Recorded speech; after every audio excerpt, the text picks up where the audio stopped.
Welcome, affiliated listeners, to another, I think, really special episode of the Affiliated Podcast. And today we are going to be talking with, I feel like, one of the more prolific marketers that we've had on the show, somebody that's seen marketing change over a long period of time at the highest levels and is doing some really exciting things with her new book, Tiny Thunder, which, if you want to show really fast to the people, Oh, we'll talk yes. more about this today. Show and Yeah, so tell.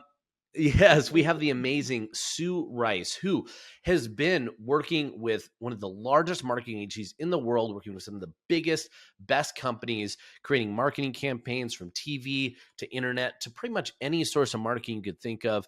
And today we're going to be talking more specifically about feelings, emotions, and stories, and how those could effectively be utilized in marketing to be what we said a little bit earlier, to create a swipe free campaign that's not only going to be more effective than anything you're doing right now, but something that people can't just rip off and steal and expect the same results. So really, really excited. Without further ado, though, Sue Rice.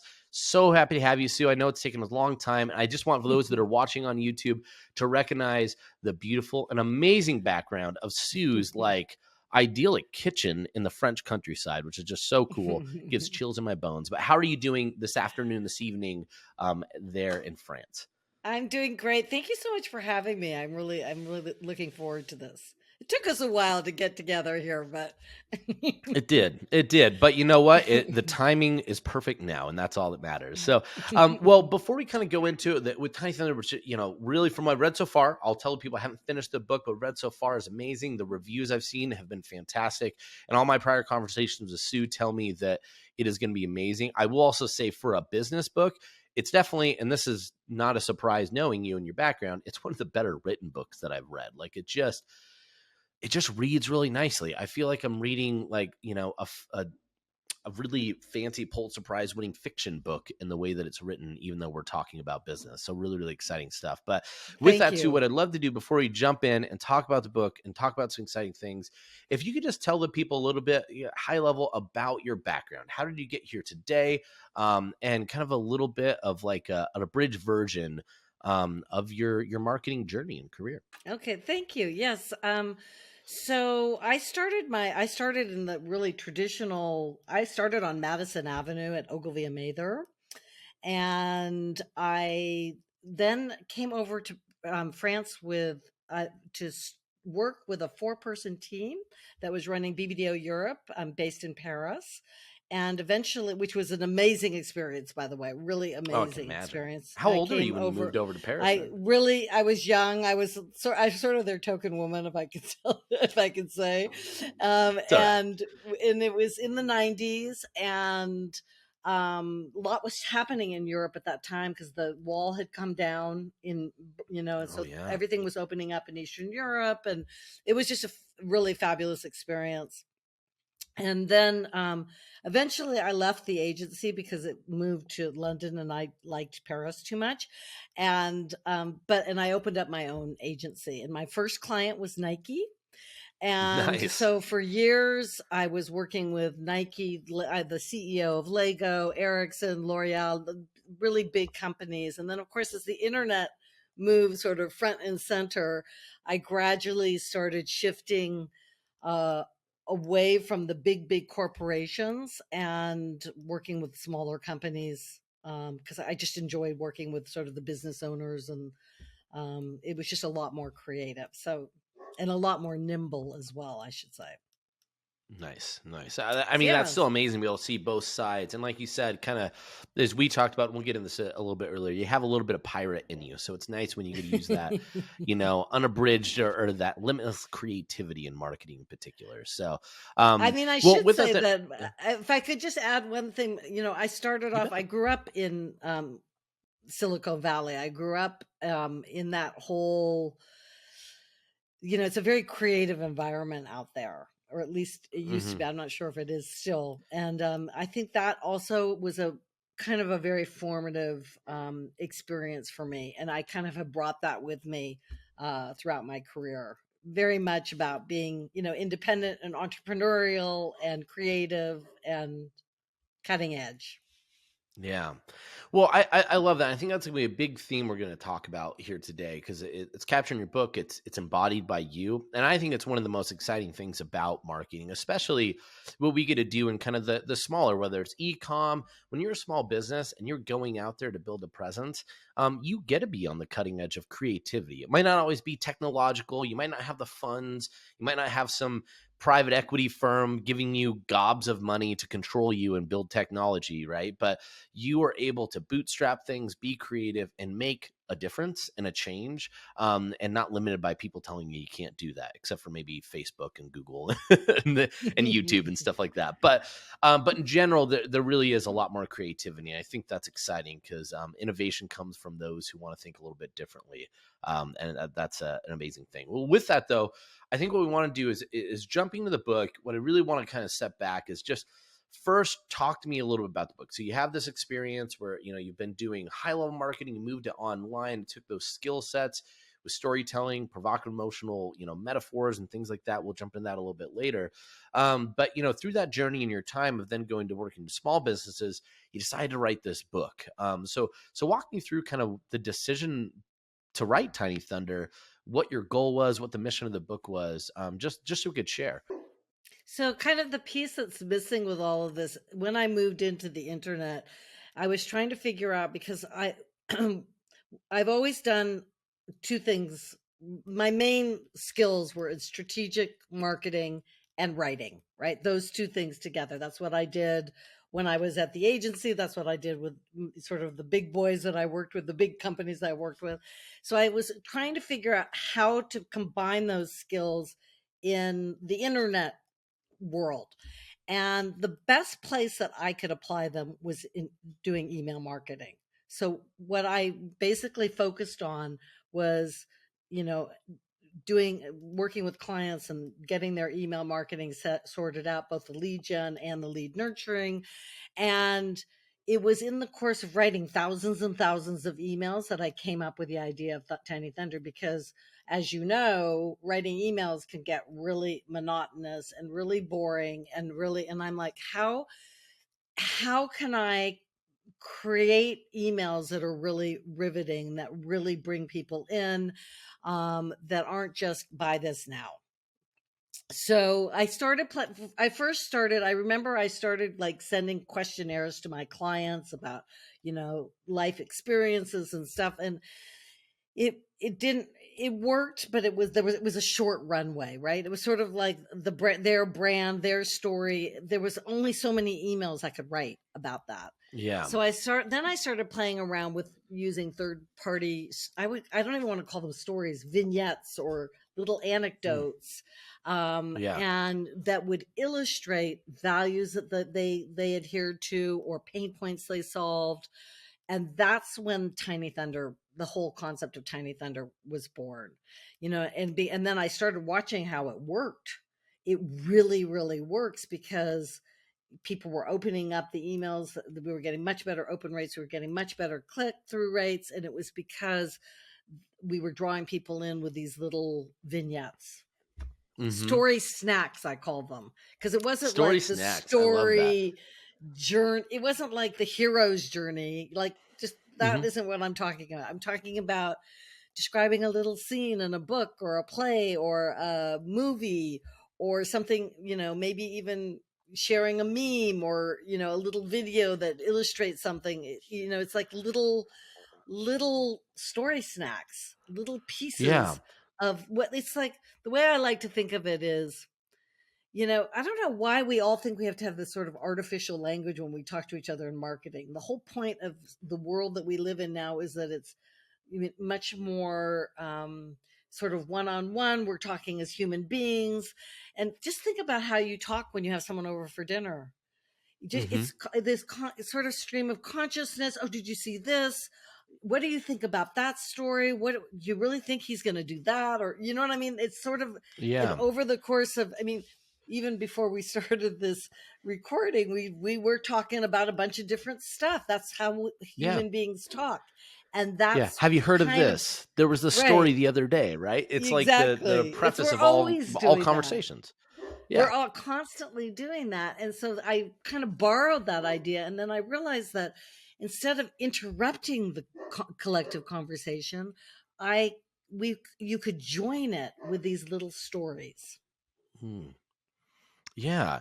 Well, and I love it because it's funny because we've seen like a hyper kind of shift to that too when you think of short form content, right? Like when you look at TikTok and Reels and YouTube and even YouTube content, Yeah. there's a real joy that we love about an instantaneous, single-minded, single-focused story that gives us a certain emotional response, a dopamine hit that we then inherently want to follow. We want to follow for more of it, right? Whether it's a swipe up that streams endlessly and gives us rectal problems as we sit on the toilet for too long, or if it's just an email that catches our attention, shares a story that brings us immediate value that's not complex. So one thing about the hero's journey is it's an emotional arc. We have to carry a range of emotions as it goes through. That takes time, that takes skill, it takes a lot of work and effort. And I'm not saying short form doesn't, but it also takes a lot of investment from the reader, the listener, the watcher, wherever it might be.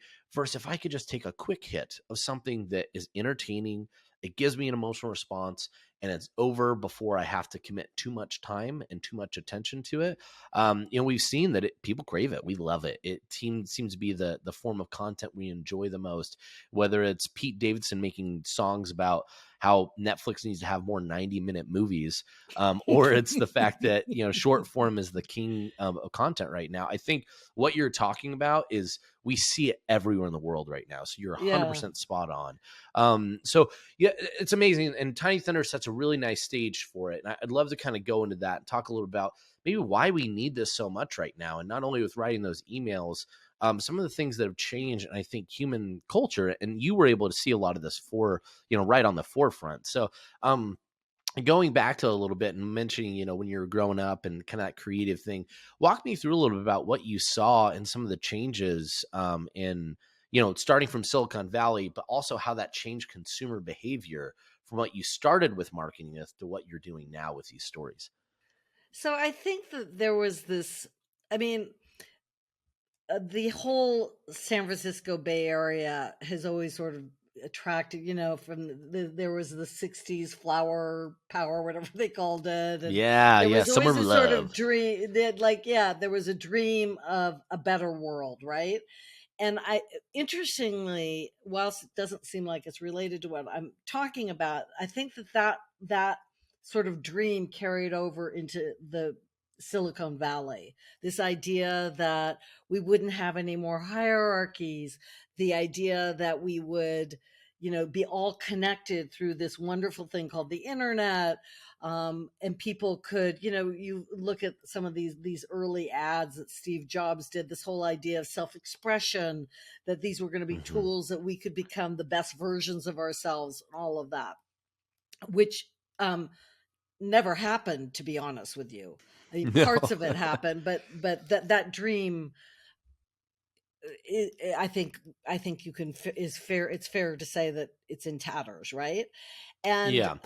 Considering the way whilst people behave right now, I don't know if more internet has been good for us. So yeah. no, I think that dream that they had of, sort of an egalitarian, self-expressive world, pieces of it have happened, but a lot of it hasn't happened.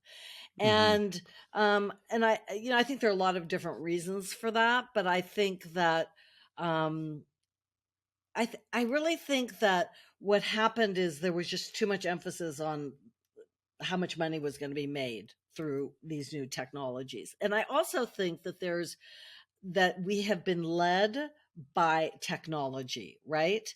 Rather than leading it. And I think, and I feel that, I actually feel that more and more. And I think that it's not, um, it's like, I think in the book, one of the things that I say, I think it was a quote from Ariana Huffington, if I'm not mistaken, of like, the the medium isn't the message is the message.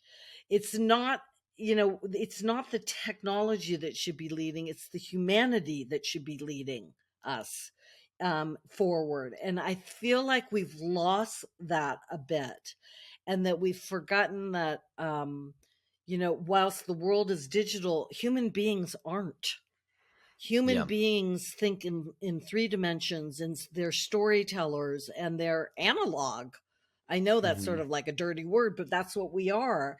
And there's nothing wrong. They can cohabitate together. There's technology is beautiful. It's amazing. I mean, I would Yeah. not be living in the French countryside having this unbelievable life without technology. I'm Hmm. extremely thankful for it, but I feel that we've lost a bit of the humanity in the Yeah. communications. And and I when I tell a story in the book about, there was a guy that I spoke to who was based in Denver, and he was so proud of his media stack, and he listed all the things that he had, and I said, I'd love to get on your list. I would love to um, find out more about what you're doing. And, I signed up when we were on the call together and everything. And I am still waiting for the first email.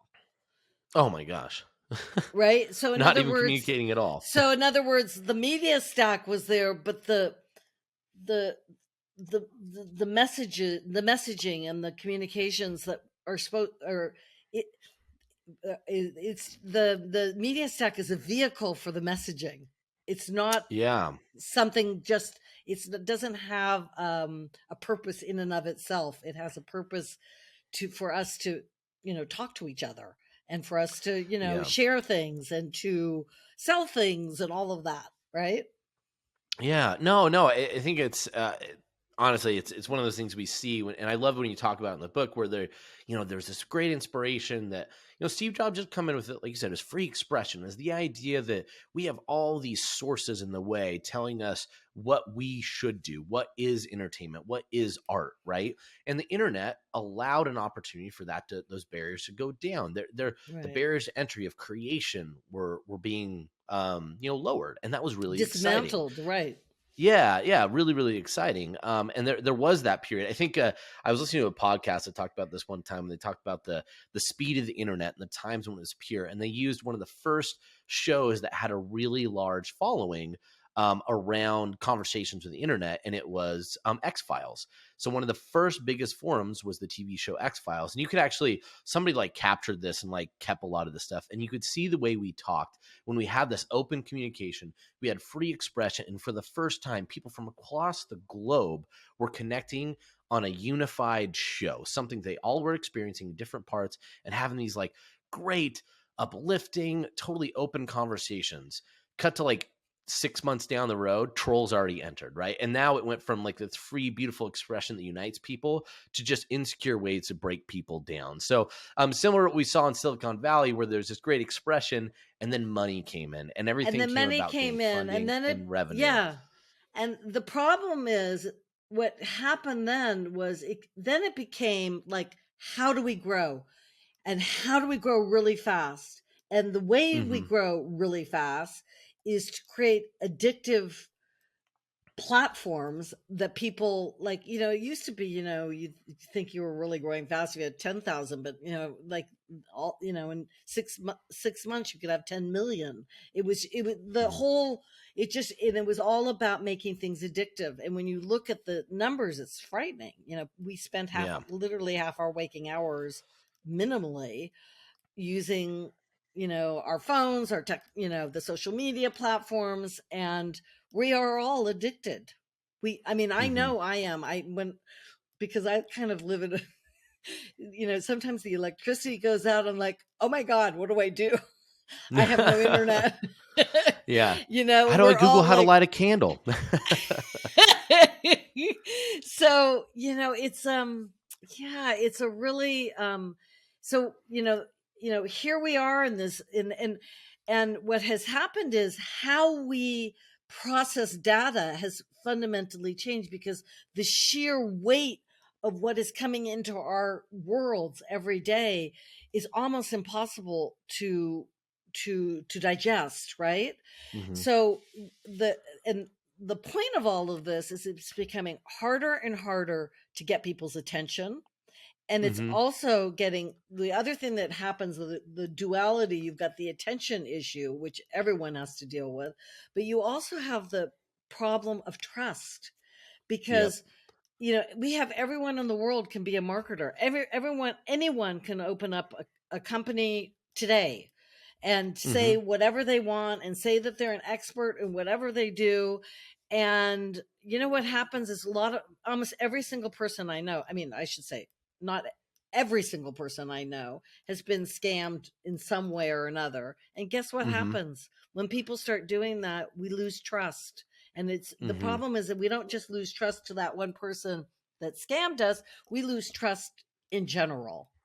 And Yeah, to everyone. and so, I've said this for a long time. I think trust is the currency. It is the most precious and fragile currency out there. And Mm-hmm. and part of the way to get it back is to communicate better with each other. Definitely. No, you hit the nail on the head, and I think actually probably somebody that you worked with in the past really talked a lot about this in this book. Is I think oftentimes one of the things we've looked at with this money is people and traffic became number oriented. It became logic oriented. So with enough data and information, and I would just say information, we started shifting and thinking that humans are now beings of pure logic. We use logic to sell them. We use logic to feed them ads. We use logic to, you know, funnel hack and all this stuff, forgetting that humans might strive to be logical, but you've never met somebody that's purely logical. Everyone is fed by emotions. And so we go back to this idea of trust. And it's funny because I think logic without trust or emotion, if we're not supporting some emotional need, there is no trust. And so we talk about people that don't trust things and Mm. they're algorithmically fed all these things. I think one of the things that is key when you say they don't trust anything, they don't trust anything. We do not live in a world where people have unified sources of truth. There's generalized sources of truth that you go to, which is not the same. As you probably remember back in the, 80s and 90s, you know, realistically, even before cable news, like that was your source of truth. It was your local paper. It was what you saw on the nightly Well, news. And for those it's that were more interesting. intense, yeah.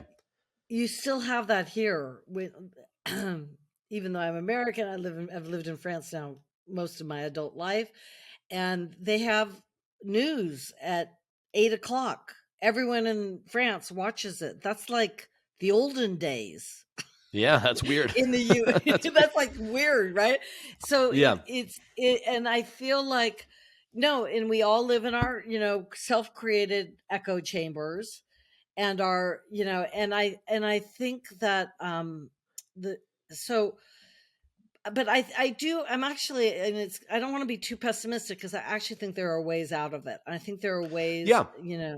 I think there are ways of um, creating our messaging in a way that's actually brings back the humanity. I really Yeah. believe that, which is why I wrote the book.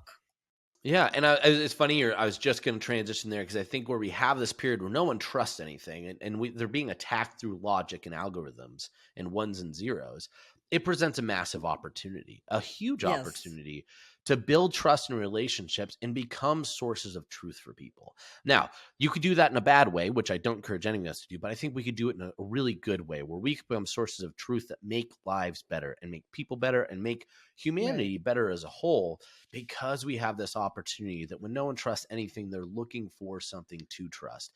And you could do that, but like you said, there's a special way to do that. And that's really what I focus Tiny Thunder focuses on. And I want to focus the rest of this podcast on. In fact, right before you kind of get into it, and I didn't get to read the whole book yet because I'm really bad at reading anything sitting down. But this is Yeah, one that I'll I have got to much send further you than I the had in a long audio time. version. You can listen Yeah, to well, it's funny it. because I was redoing some audio this morning to like skim through and remind myself some stuff of what I had read. But there was one section that was really good. It's you talk about the way forward. This is kind of the mission statement that I'm assuming the rest of the book really goes more in depth on. And I'd love to kind of go through it right now. You already talked about we Sure. need to lead technology, not be led by it. But one of the other things that we'll just kind of go through the list and discuss it and then move on more in depth from there. But think in circles, not squares. Talk a little bit about what you mean about, hey, you want to break away, you want to start connecting. So first, we start leading technology, not letting it lead us, right? The next piece is think in circles, not squares. So expand on that a little bit. Well, again, it comes back to the whole concept of what human beings gravitate towards. We're not, I don't know what happened, but somewhere along the line, people had made this decision that logic was good and emotions were bad, right? And Yeah. it's just I don't know where that came from, but you know, I think you need both. And I think you Hmm. need both also. It's the way I construct Tiny Thunder, it definitely has both in it.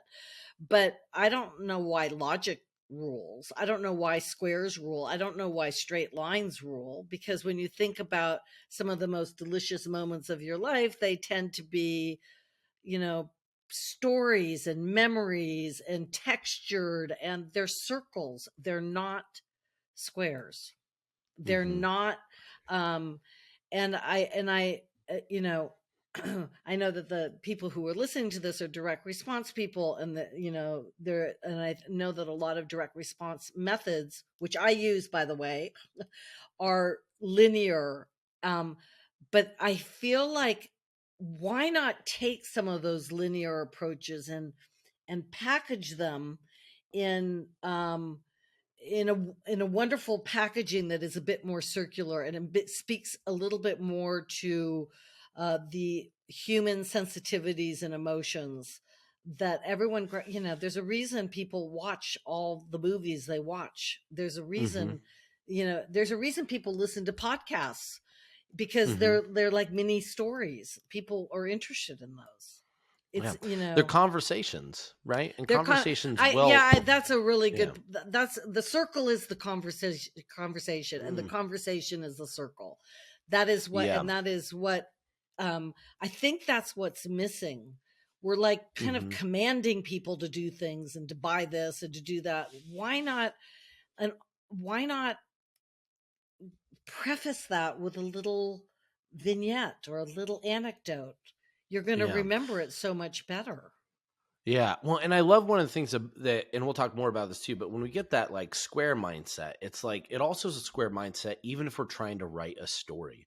We focus on the form, we focus on the structure, and where that's important, don't get me wrong, it's an effective form of communication, but we lose sight of the part that matters the most. And we stare at our copy and we look at our funnels, and they have the numbers, they have the logic. We've done all the nudge behavior, but it just doesn't convert enough. We can't get it to go really well, and we're pulling our hair out, looking at what everyone else is doing and saying, but I did everything. I did the logical steps that should lead me there. And we forgot the circle of emotion. It's funny you mentioned circles too. I was sitting there thinking, have you ever seen somebody have a deep conversation, like a group of people in a square? No, right? No, Whenever we congregate to have a conversation, it's it's a always circle. circular. So it's once again, like, if you want to have a conversation, you better start with the circle of emotion. But the last thing I was going to say on this, just to make a point, is I love that you said that these vignettes, well, the emotion is there. They don't have to be connected to the offer. It's not directly tied, which I think is a really, really powerful thing, to think that They aren't emotion tied. doesn't have any. They are That's the tied, whole but not. point. They're Yeah. tied in the sense that the less tied they are, the better. They are tied in the sense that the story has a purpose. It demonstrates a value. It demonstrates Hmm. a pain point. It demonstrates a challenge people have, or a benefit. So it is linked, but the less it's not, if you're talking about razors, we're not going to tell a story about razor blades, right? Yep. We're not, you with me? So the less related the story is, the more surprising. It's like telling a joke. It's like, oh, that's why she told that story, is because it illustrates X. But they're like, at the beginning, they're kind of confused. It's like, why is she talking about that? And Yeah. that, but that, it kind of, it's, what is interesting about it is that it's not just writing, there's a participation, there's an Hmm. interactivity between the person that's writing that Tiny Thunder, and the person that's getting what the Tiny Thunder writer is trying to say, Yeah, right? yeah. Well, and I mean, it's great because what you just said to a lot of people sounds completely illogical, but because you've been doing it for a long time, it works incredibly well. And so I think there's a lot more that we could build off that and talk about, but it kind of leads to the next thing that you said in the book is something you have to change, which is you have to give attention to get attention, which I really love this section as I'm trying to pull it up. But I think that really fits in what you're talking about, that so often we focus on the conversation we want to have. And like you said, we force that conversation, right? I might still tell a story. I might use like something that's maybe interesting, but it's all very self-serving and getting a conversation across versus giving them attention, giving them value through a story. So at least that's what I pulled out of it. But I'd love to hear kind of you expand more on this concept of give attention to get attention. Well, I'll borrow some words from Seth Godin because he talks a lot about generosity. And I love that concept, which is that um, marketing should be more generous, I think is the best way to describe it. It's about um, actually really seeing the other person, actually um, you know, understanding that it's like in any conversation. I do a lot of one-on-one sales calls because for some of my high ticket products, and I never sell. I get on and I'm like, tell me about your business. Tell me everything. Tell me what's bothering you. Tell me what's missing. Tell me what's working. And there's not enough of that. Of like, Mm-hmm. like kind of leaning in and saying, I want to hear from you, and I feel like that, um, when you give that, it's like the selling is just so easy. That's the Mm-hmm. thing. People don't get that. It's like So how do you when give I that then through stories and email? Like I think that's one where a lot of people kind of get hung up on is how can I give attention to somebody through a medium that I can't be in front of them. I can't stare at them. I can't ask them those questions, but I need to give them yeah, attention somehow. but I think that comes into understanding who your prospect is, and that what you're talking about is something that actually resonates with them. The Mm, problem is if you look at your inbox, it's a mess, right? There's just like, you could literally take out the name of a product and put it into another product, and it's the exact same email, if that makes sense. It's hmm. like so Yeah. copy and paste, and it doesn't feel like, it's rare that I read an email that I feel like someone's actually seeing me and actually understanding what I'm grappling with. And the reality Mhm. is most of us are grappling with the same things. We're trying to Yeah. figure out balance in our life. We're trying to figure out what it is that, how do we prioritize things, how we spend time with the people that we love, all that kind of thing. And I you Yeah. know and I and also how I think a big pain point for people is they don't feel seen, they feel invisible, they don't feel like their Hmm. efforts are, they're just, and I think there's a lot of commonalities, but I don't see those talked about as much as they could be. Yeah. Okay. So yeah, I want to build on that because I think that is really interesting. You're right. Like most target demographics, and I think I talk a lot about this with people is you really want to you want to find the people that are problem oriented, meaning that they know the pain that they have. They're carrying around with them every single day, but they're not aware of solutions.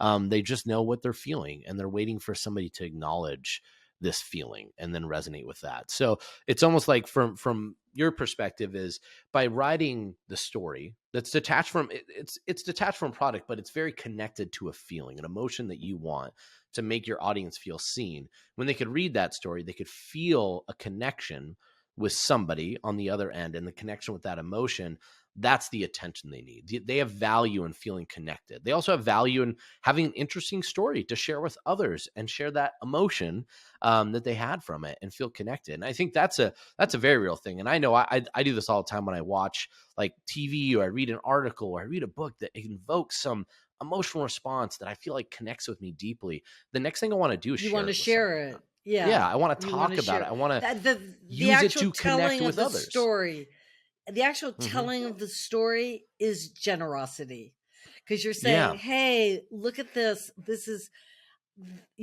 something that moved me, and I think it might move you too. You're not saying that, but that's what you are saying by sharing the story.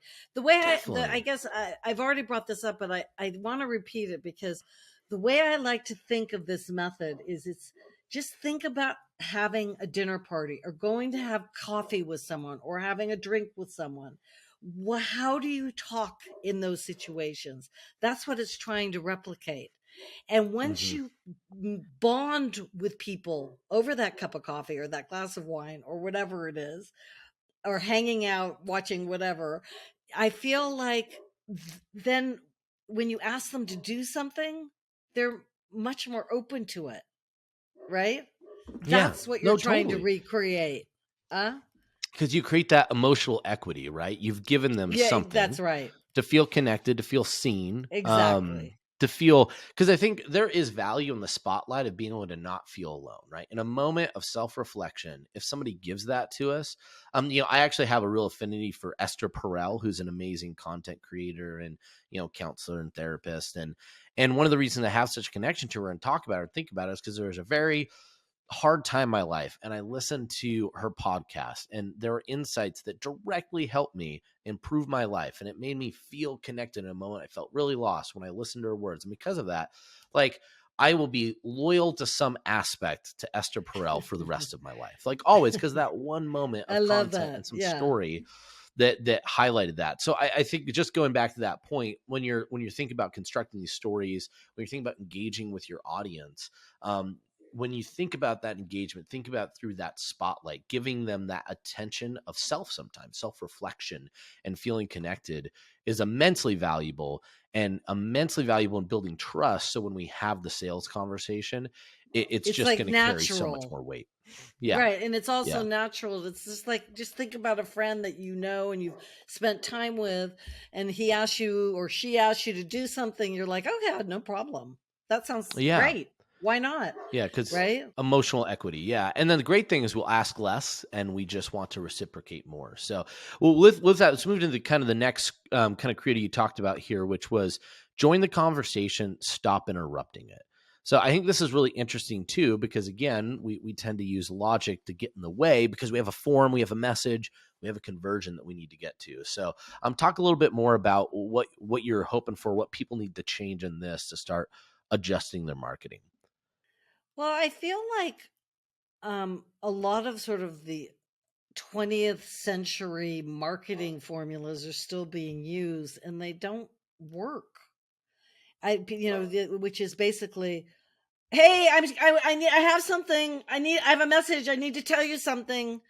It's Hmm. like, no. And like, people are like, no, you know, Yeah. there's a reason that like 55% of the people have ad blockers. There's a reason people don't want to hear that. The people that have zero tolerance for, um, people being too self-serving and marketing on social media, people get really tired of that really, really fast. And it's Hmm. because, I feel like, um there again, it goes back to this idea of, generosity. And like, if you join in the conversation and then invite someone to do something, that's a whole other, that's feels much, that there's a much different energy to that than, Hmm. screaming on the top of your lungs about how great you are and why they need to buy your whatever it is. Hmm. Yeah, it's kind of like Simon Sinek in his Golden Circle where he talked about with like Apple, right? It's like, hey, we're here for people that believe they're creative, they're innovators, they want to be different and lead a world of change. Oh, and by the way, if you believe that, we also sell computers. If you'd like Right. to check that out, we have some laptops and some Right. phones over here. But really, we want this, right? It's that identification of a very pure thing emotionally that I could connect with. And then, oh, by the way, we sell some stuff if you'd like to also look at that. Now, it doesn't have to be that passive, but I really like what you're saying there is oftentimes, and we see this in marketing all the time, some of the most effective marketing never looks like marketing. The more the consumer doesn't realize they're Right. being sold to, and the That's longer you could that's delay right. that, the more effective it's going to be because the messaging does not, our distrust doesn't start rising up. And oftentimes, this is where I think you see this really commonly in people that aren't getting creative. They start just swiping and taking the same tactics that other people are doing until it erodes and all the trust is gone, right? You haven't done anything to innovate. You've just taken from others and quickly eroding the trust because they see the same tactic over and over and over again. That's exactly Um, right. But yeah. I think that, going on your Apple example, people might hear that and think, "Oh my God, I can't do that. I don't have the budget of Apple," right? But Hmm. what is interesting is your choice of stories will be a magnet to the people that you want to attract, right? Hmm. So, I feel like there's a way of choosing your stories that will allow you to be a magnet and not say, this is my philosophy. You don't have to say that, but I mean, like, I tell stories about my life here in France, and there are people who love that, right? Who Hmm. love that sort of authentic country lifestyle and all of that. Then there are some people that wouldn't be interested in that. It's also a way of weeding out your Hmm. audience, right?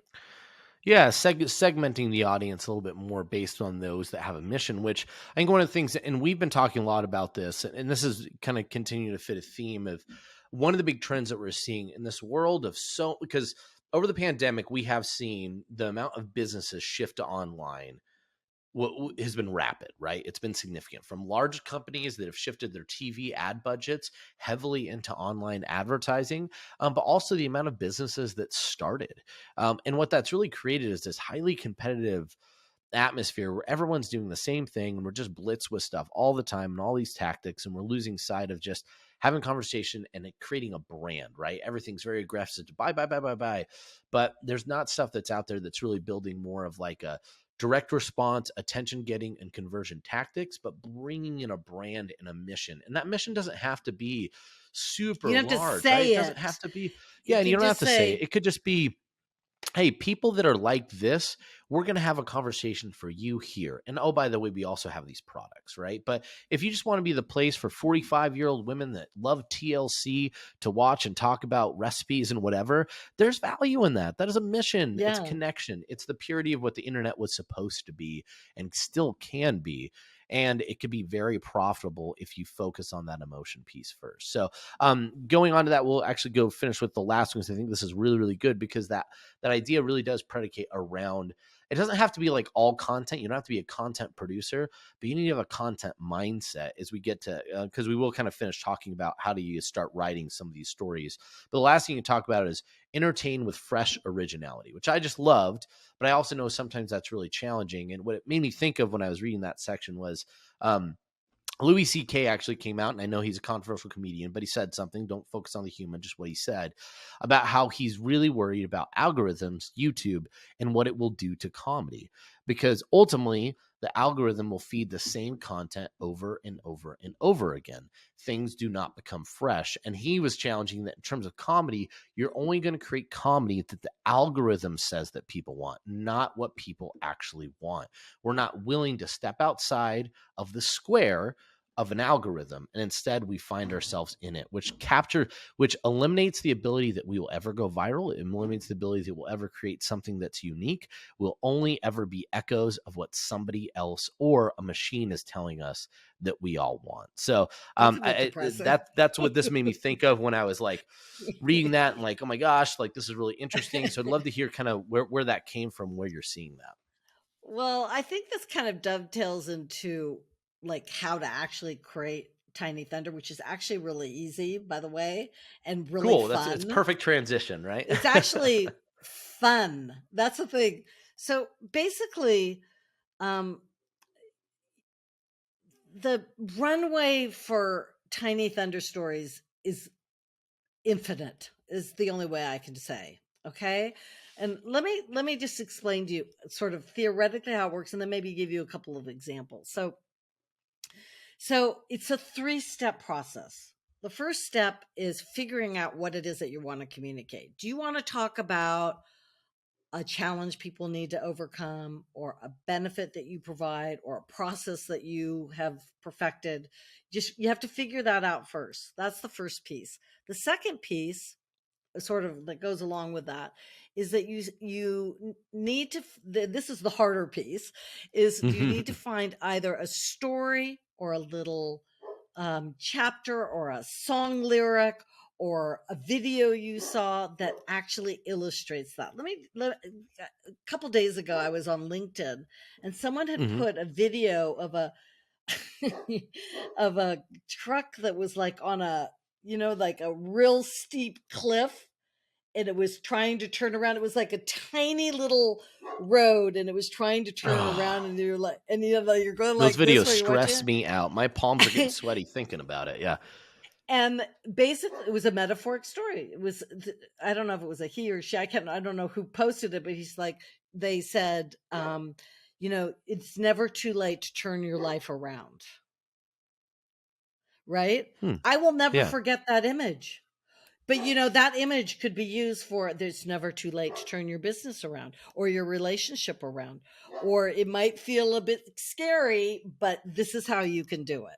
Right? That would be a perfect example of a metaphoric story. So they're everywhere. But the first thing is figuring out what it is that you want to communicate, finding stories that are literally like we're raining stories or story snacks.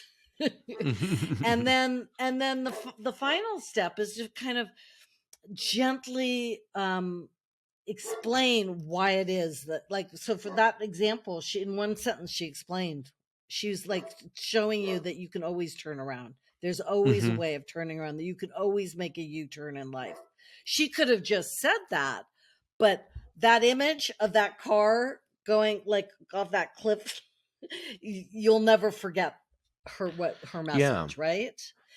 Yeah. And I mean, then it's so interesting because you could transition that to so many different ways. that's the And thing. yeah. Most of these stories can be used for millions of different industries and products, and because and you don't think people will people are not going to forget that message if you put that in an email, and all you have to do is write a sentence saying it's not too late to turn around your whatever X, your weight, your Yeah, if it was a relationships. February email, it's not too late. Like, it's not too late to turn around your New Year's resolutions and get that body that you're Yeah, hoping or for by summertime, right? yeah, your body. It doesn't, that, and it's brilliant and it's easy and it's powerful. And then all you do is you invite them into the next step, either hmm watching a video, buying a product, and that's all that Tiny Thunder is. But the hard part is, the whole point of a metaphoric story is the story gives you the emotions, but the metaphor gives you a comparison that you don't expect. It's all hmm about comparing two things that you don't expect to have them being compared. And that's what makes Mm. it interesting. And that's what makes it memorable to the people who are either watching it or reading it, or, I mean, I talk about email because that's what I do, but you can use these for social media. You can use them in sales presentations. Facebook You can ads, use I imagine, be you really can use effective. Yeah. Facebook ads. It's, I don't know if do you know James Schramko? He's a consultant in Australia, and he's like I you don't can know. use this in all messages on all platforms. It's like you can use it everywhere. I've had people who are like trying to get voter turnout reach out to me, nonprofit Mm. organizations that, so it's not only for marketing, sort of classic, you know, marketing companies either. It's hmm a really easy way to make your messaging, rev up your messaging so it's much, much more powerful, much more memorable, and much more trust um, building. Yeah. Yeah, relational trust building, because you get Yeah. something that immediately makes you feel good, but doesn't feel like selling directly. So And if going I could back, just say just something about the yep, relationship building, if sorry to interrupt you, but you bet. you were talking about the number oriented way, way we're talking about logic and straight linear lines and the numbers, and someone enters here and they leave the funnel, and they're the average value, blah blah blah. So what people forget is there is a something that you can't quantify, and that's the relationship building. hmm Because if you forget that altogether, you might do a really good job on one funnel, but I'm not sure it's going to last forever. Yeah. Yeah. No, you're right. And then you're left to do a new brand and start the process all over Then you again. have to So, start all over again with a new group of flesh, and then you have to keep starting. But wouldn't it be easier just to build the relationship and have them hang around more longer? no, definitely. And the LTV goes up, and now your business doesn't Absolutely. become nearly a slave to acquisition. Because if you become slave to acquisition, it's very, very challenging. The ebbs and flows of your business become a lot more volatile because, as you have seen in your years of advertising, acquisition is volatile. There's going to be highs, there's going to be lows, that changes really, Yes. really fast. But loyalty and LTV are much, much more stable if you set your business up right and you have a relationship you build with them. So, Right. going back to actually the example, because I just find this really interesting with the voter turnout. Can you recall maybe some examples, some of the stories that were effective that you utilized for that? Because I do think that I always like hearing stories that are outside marketing that are still using marketing. I'm sorry, but that actually, read my book. I actually, she did she wasn't a Oh, client. She okay. was She did them all just on her own. Gotcha. so I don't actually know what she did. All No, I no worries. know is Eh, that she wanted to use it on social media to get more sort of brand awareness because she Gotcha. was having Gotcha. a hard time cutting through. Gotcha. Okay. But is it really interesting that you could use it really for pretty much Hmm. anything? Yeah. Yeah. Because it's just an You attention could building use it as tactic. teachers. Yeah. Teachers could Yeah. use it in the classroom. Hmm. I've heard, psychiatrists and psychologists could use it as a way to illustrate things in sessions, right?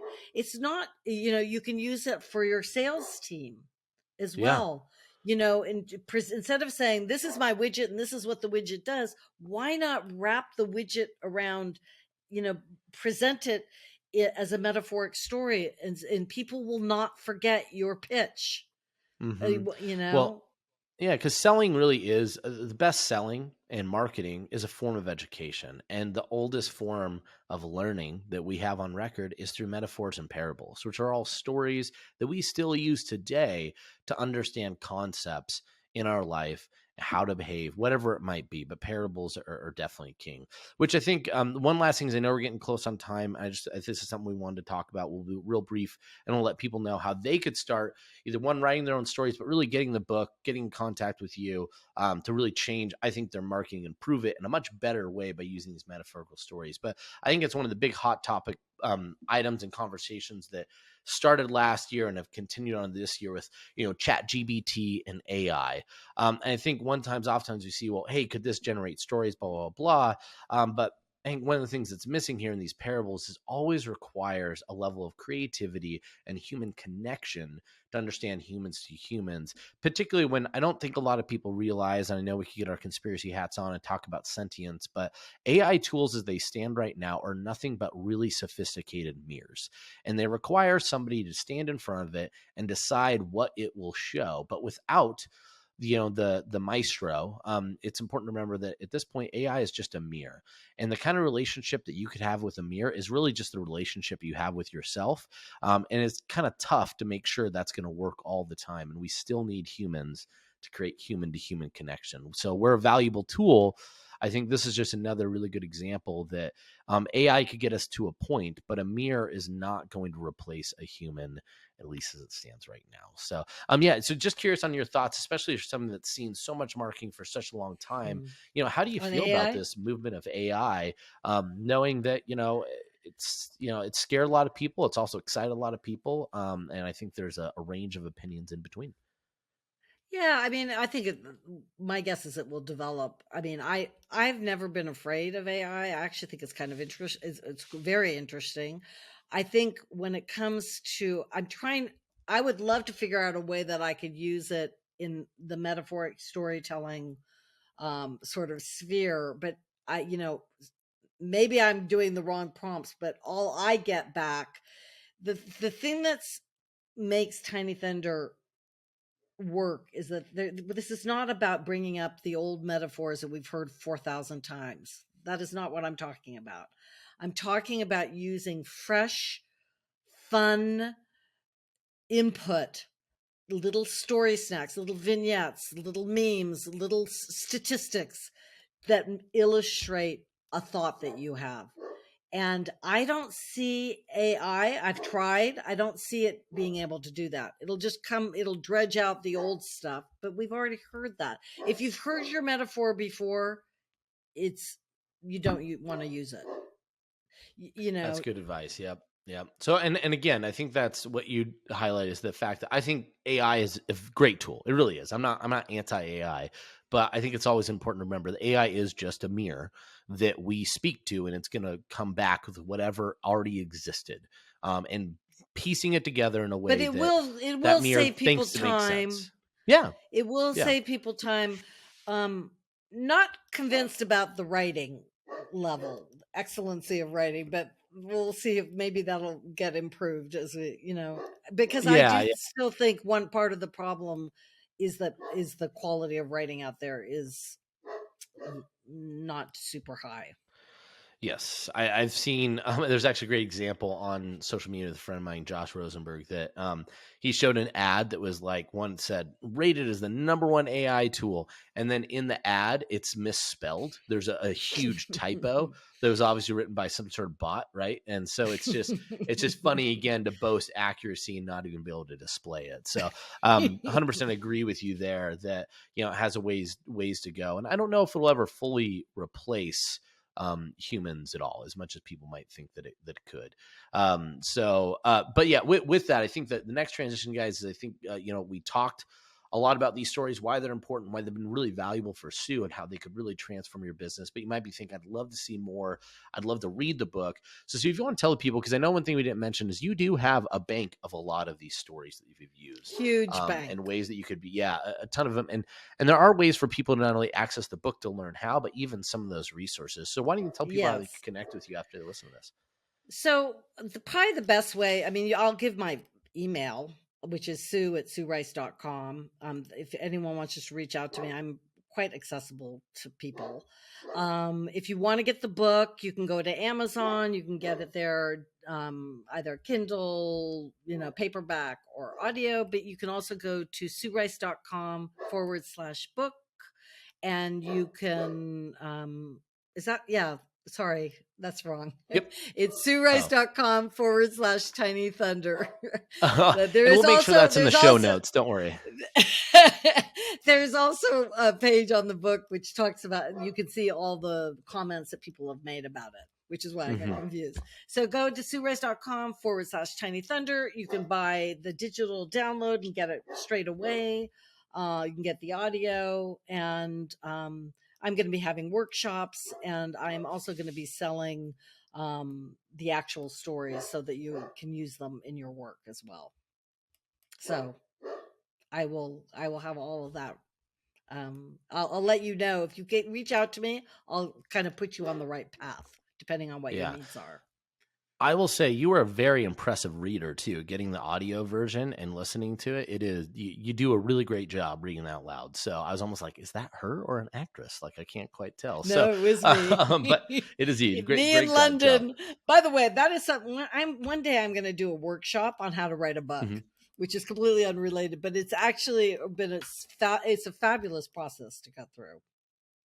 Yeah, I bet. I mean, gosh, Tucker Max has made quite a career on teaching people how to do that, and lots of people in those realms. So super, super interesting.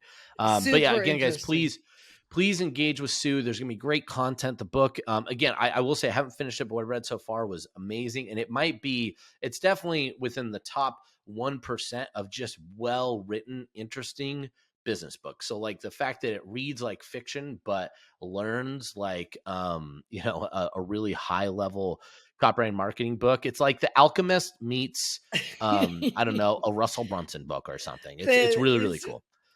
Someone just wrote me, who I don't know, to complete stranger. She's like, this is like creative nonfiction. Yes. It's really, really interesting. Really, really enjoyed it and really enjoyed this conversation. So until next time, guys, please rate, review, subscribe to the channel. And also for those out there, please reach out to Sue, especially for any of those when she's talking about, hey, maybe I'm not using AI well. If you feel like you're an AI expert, because I know there's some people listening to this podcast that are definitely early in on that wave, message her, show her all the secrets, and I'm sure she'll reciprocate with some secrets of her own. So with that, until next time, we hope you have a good one, and just continue to make great marketing magic out there. Have a good one. Bye. Bye.